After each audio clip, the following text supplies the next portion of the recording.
let's begin. What's going on, you guys? As promised, I'm going to show you how to remove a 7.3. Probably a little bit easier than I've seen on most videos.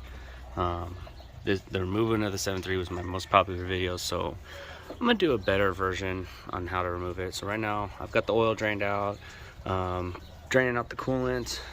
So as soon as that's all done, I will be basically pulling off the front bumper on my wall guard and start pulling this front clip off. So a lot easier than it seems. So I'll be right back as soon as that stuff is done draining out. Alright, so now that I got all the coolant out, let's go ahead and start taking off this front end. So for me, I have this bolt guard that's bolted into the front bolt of the bumper. So right here, there's two bolts, right here and right there. They're both 18s on both sides, if it's still factory. So we're gonna go ahead and pull those off, and then also while I'm pulling off the bumper, come inside here. Well, normally there's another bolt right here if you have this brackets. That one's an 18 as well, I believe. I will verify on the other side if I have it, and I will let you know. Alrighty, so like I said, 4 bolts comes out in the front. Sometimes you have this bracket. I don't have the bolt going inside the two sides. That's just how I got the truck. But you're gonna have to remove those two as well, and then just slide it off. You're gonna have to turn it a little bit just to get it around the front flanges. But once that's off, you're gonna reach up here. I've already done it, but remove the 4 screws, and then underneath you got these clip-in tabs. You got 4 of them. Those have to be popped up so that this face comes right off. So let me go ahead and get that off. All right, so with them off, I don't know if you can tell. Let me see if that little lip right here, that's, you gotta pop it up and slide it over. So once that's off, comes right off, just like that. All right, so now with that off, next thing I do is I pull the headlights off. I believe, get up underneath here, there's a screw and a screw, and then it just pops out once you get those off. It's gonna be the same side for same thing on the. All right, so once you get those off, you've got 2 electrical connectors, one for your side marker and then one for your actual turn marker. This one didn't come off, so I just pulled it whole bulb out. Next thing you want to do, if you can, I'm not going to do it, but you need to remove your headlights. The reason why I say I'm not going to do it is because these clips are a pain to get off on right there and there. You can get those off and then just pull it out, and that's the whole thing. The only reason why I said I'm not going to do it, because I've already been able to get these bolts out. So once you get this off, pull off this cover, just a bunch of plastic clips up here and then down in the crevice here. So get that off. If you want my advice, just pull the 4 up here. This one's already ripped, so that's why it's like that. But just pull these 4, and then what you're gonna do is these bolts, like I said, you want to pull these off. They're 8 mil, so if you want to leave your headlights on, use a wrench for this, and then you can get your socket onto this one. And then once you come over down in here, there's another 8 mil bolt. Let me see if I can get the light to come on. Okay, so there's a bolt in there, and then right down below underneath there's another one. There's 4 on each side, so what's on this side is exactly the same on that side. One thing I did forget to mention, in here on the front grille, you have these little air baffles or air dams, diverters, whatever you want to call them. Just reach in here and pop them off. There's 2 tabs on this side, and then on this side it's a little bit harder to see. So if you pull this back, they're right there. There's 3 of them. You can just push them back on this side. Actually, let me see. Trying to get a good view for you guys. There's a 5th one on the bottom. So 1, 2, and 3. They just pop out there, the little plastic clips. Not a big deal. So once that's out, I've already got the bolts undone. If you leave your headlights in, make sure you disconnect them before it falls off, so you don't end up possibly damaging your wiring harness. So let's go ahead and get this off. Alright guys, it's the next morning. I ran out of time last night and I pretty much stopped. So as you saw, pulled the front grill piece off where the headlights sit. So next thing you want to do, if you haven't, get your AC removed by a professional. You don't want that stuff getting let off into the atmosphere. So just get the AC removed, the Freon, and then what we're going to do is you got an 8mm here and an 8mm here. Those pop off. Then you have the two 13 nuts holding on the hose, on the lines. Once that's off, go ahead, pull this out. I like to stick every AC component inside the cab of the vehicle, so we know debris gets in it. And then depending on how long it's open for, I take like a glove and wrap around the fitting so no dirt gets into the lines. So I'm gonna go and set up a time lapse on my GoPro of everything, and then we shall get going on that. So here we go. Alright, so once you get the AC condenser off, I take the hood latch, 8mm as well, set it off to the side. And if you have an automatic, you gotta remove your transcooler. If it's manual, it's not there. You also have your power steering fluid cooler. You want to pull it out from the side, and all these bolts underneath and the two up here, they're all 8mm bolts, so you want to get those out of the way. I'm gonna grab a pan underneath, and then get the transcooler start to drain out. But yeah, so that's pretty much that. Next thing I'm going to do is I'm going to start removing this whole cross member. You have a couple 8s across the top here holding the radiator mounts in, which holds your spare tire tools. So I'm going to go ahead and pull those out. Those are 8 as well. And then pull the 4 bolts here. So there's 2 in the front. And if you come back here and look, there's 2 in the back. Those are all 13. So 4 on each side. So I'm going to go ahead and pull all those out, and then get back with you in a bit. Alright, take it from me. Make sure you get all the bolts out, because I forgot about these 2 back here. As you saw in the time lapse, I was kind of struggling with it. But the other thing I forgot to mention, there's 2 bolts on the back side holding your intercooler on. Make sure you pull those off. They're 10mm, just 2 of them. And then you want to go down, make sure all the plastic clips come off.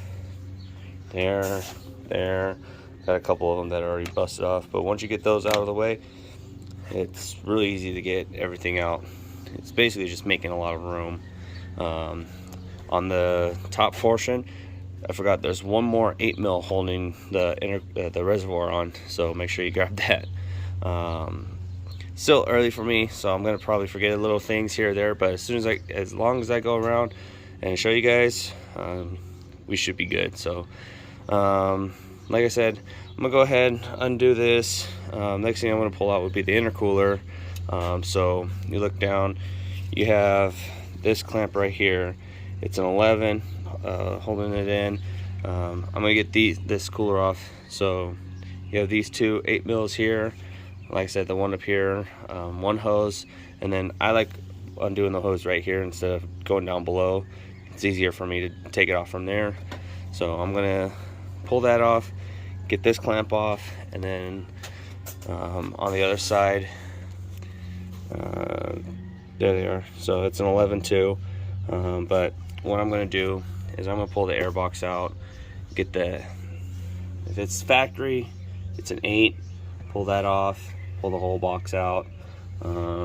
I don't have the screws holding this box in, just because it never came, but you have a 10, and I don't know if that one's part of it or not, but yeah, that's part of it. So you have that 10 down there as well.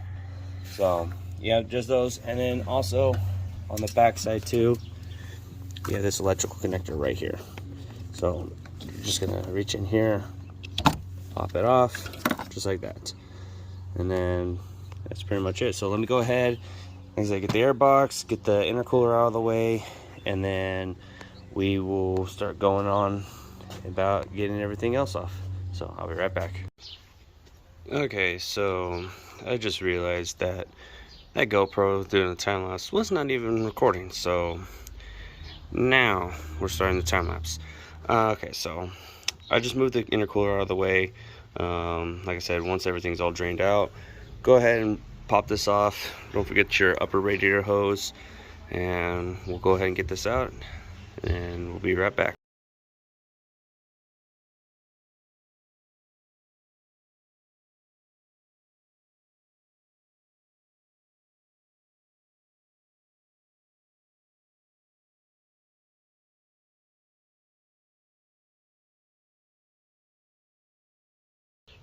Alrighty, with the radiator and fan shut out of the way, we have lots of room for activities. I also moved the transcooler out of the way.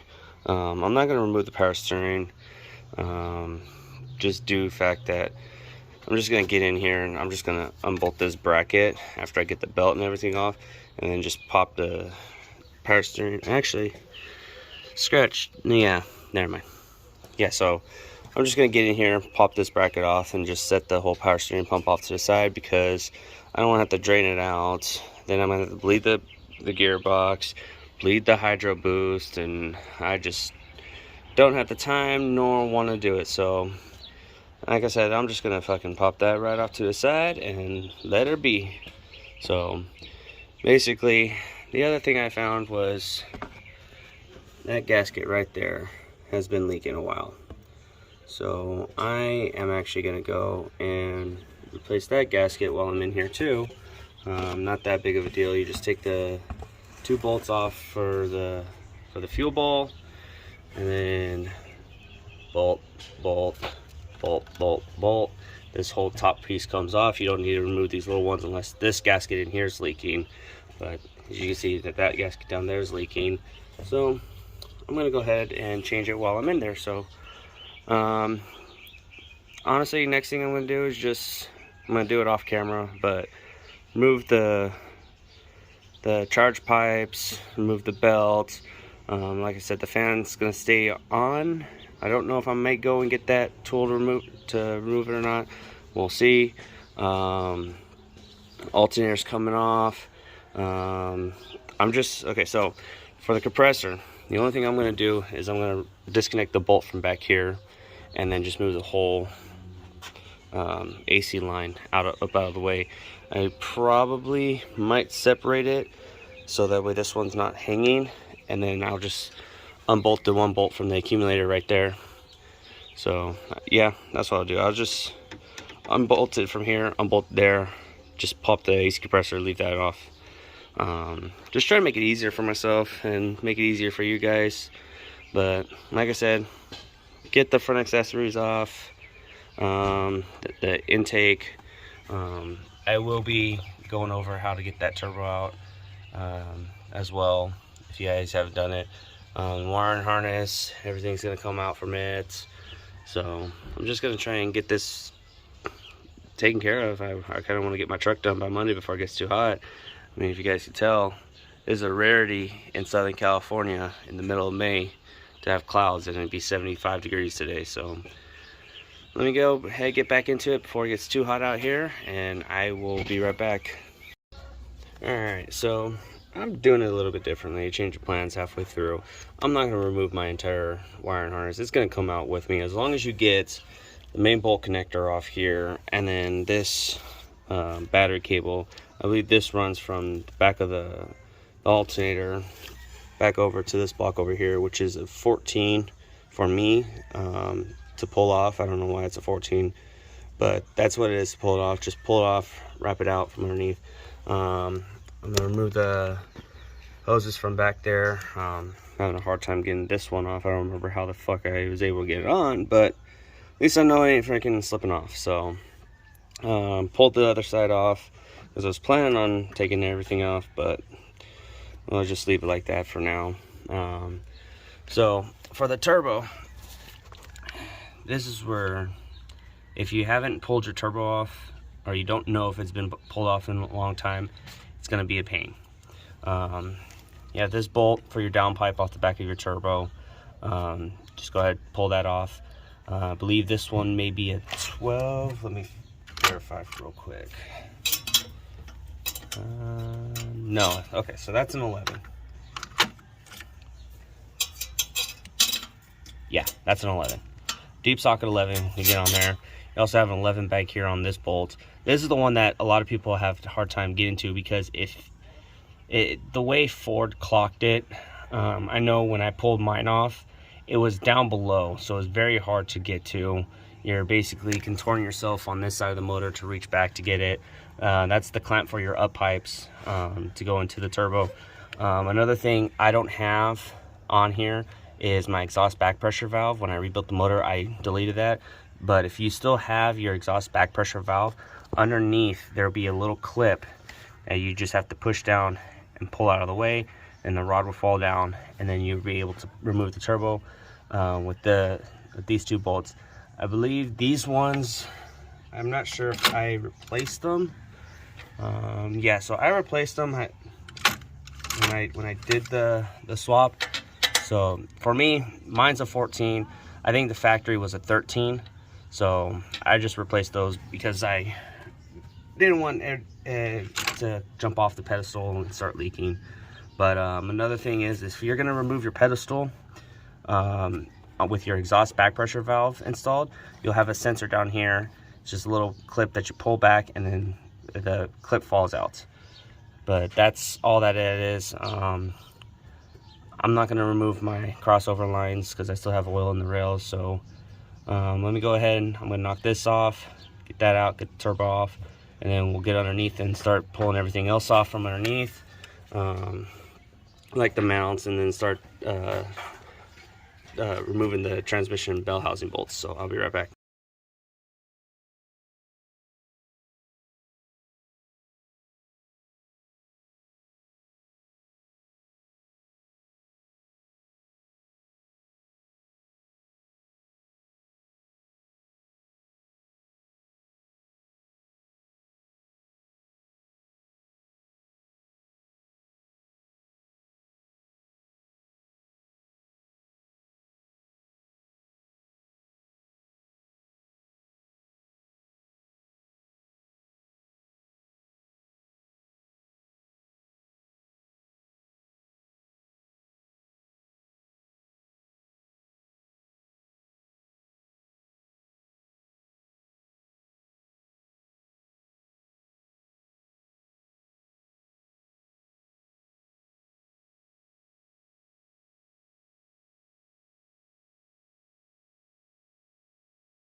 Alrighty, so down under here, I'm gonna start working on stuff under here until my buddy gets here. But basically, I'm gonna remove my starter, and if your starter doesn't look like this, I'll tell you why. This one is actually the higher output one, same as the 6.7. There was an option for this one. So if you go down to your local auto parts store and it asks for a starter, they're gonna ask if it's a 3-bolt or a 2-bolt. This is the 2-bolt design. I know mine was originally 3-bolt, but I like this one. It spins a lot faster, and you can tell it barely fits in here, but it fits. So I'm gonna go ahead and pull that off. When you do this swap, the only thing you have to do is just rebend the positive cable up, like more flats. So that's the only thing you gotta really do. Everything else bolts right up to it. So I'm gonna go ahead and get that off. I got the time lapse going. I'm gonna go ahead and pull these motor mount nuts off. I believe they're A21. Let me see, 21. Yes, so factory they were A21. So I'm gonna go ahead and pull those off, and then I will be right back. Alright, so with those off, I'm gonna go ahead and pull the starter off. I can't tell you guys what the original bolts were for the what size wrench to use for the original mounting bolts for it, due to the fact that I don't remember. There's 2 different sizes for me to hold those on, and then the same thing with the nut because it had been changed. So just figure out which it is. You have one here. You'll have another one up just right in this area too. That's your second bolt. Then your third one's up top around the corner, right over there. But let me go ahead and get this starter off, and then the next thing I'll do is I'll figure out what size the crank bolt is, so that way I can turn the flywheel so I can get those torque converter bolts off right there. This is so much harder to do on my back, but it is what it is. Don't plan on pulling the transmission out. I'll probably use my little lift to lift it up a little bit, put a piece of wood across to hold the trans up, or probably just run a jack in here and lift it up with a piece of wood underneath it, so I don't have to pull the transmission out, because I don't feel like dealing with that again. So let me go ahead and get this out. Alright guys, so I got the starter out. It's pretty heavy, so just make sure you don't let the starter hang from the wires, especially this one, because it's much bigger than a normal starter. I mean, it's probably about a good 20, 25, 30 pounds. It's a heavy starter. So next thing I'm gonna do, like I said, is get the torque converter nuts off so I can back the torque converter off, and then start working on getting the bell housing bolts, and then I gotta get the trans supported. So let's get to it. Alright guys, so get back under here. I had to run to my shop real quick, grab a few things, but torque converter bolts are all the way out. Make sure to pop this into the transmission as far as it can go, so that way you don't leak any oil, and your torque converter has less likely chance of it falling out when you're pulling the motor out. There's 6 bolts. They were 14s for me. So basically just put a socketed ratchet on the crank bolt, which is a 24, crank down over it so we can get it over here on the side by the oil filter. You're gonna have to remove the cover. I never put my cover back on, but I do have it, so I might put it back on if I can find the hardware for it to put it back on. But you can see I've already got a few bolts undone down here at the bottom. I got these 2 right here. I did one on that side, but I'm thinking I may have to remove my up pipes to get to the upper ones, but I'm gonna remove my up pipes anyhow, just to give me more room. So I'm gonna do a little bit more down under here off camera. I do have a time lapse going, so you'll see it on that. So give me a few seconds and I'll be right back. Alright guys, sorry about that, didn't put the camera on, but got the motor out, left the trans in, just put a jack underneath it. So dropped the pan, got it over here, I got it all cleaned up. Make sure the main surface is all clean. Get it in here, wipe it down with the towel, just get all that old silicone residue off from the wheel. And then basically the new kit, the new oil pan gasket, let me show you, is really thick. It's probably about 8 to 10 mil thick. It's heavy too. So they give you studs that you put in. I just went around and put them in real quick. And then they also give you nuts to go over it too. So let me get this pan back in so I can get this thing back in the, so I can get the motor back in the truck. And it's only 2:30, so let's hope I can get this shit done today. Alright, so I'm gonna end the video off here. Basically, got everything out. I'm not putting it on the stand. I did the oil pan gasket while I was in the air, cleaned it off. You guys saw all that. But it's ready to go back in, so I kind of want to get my truck done today, so that way tomorrow is Sunday, I can relax.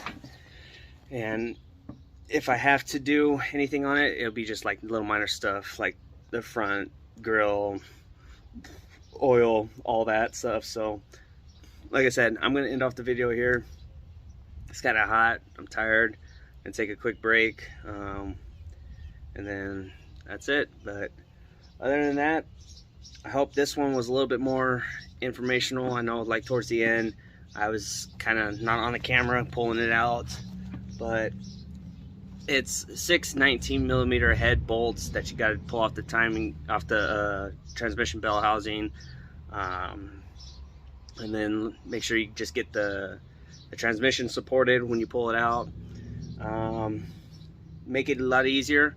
Pull the oil filter off first before you get it out. If you don't pull the oil filter, it's going to get caught up on the cross member, and you're going to be fighting it. So I didn't have to pull the up pipes off because I wasn't pulling the trans.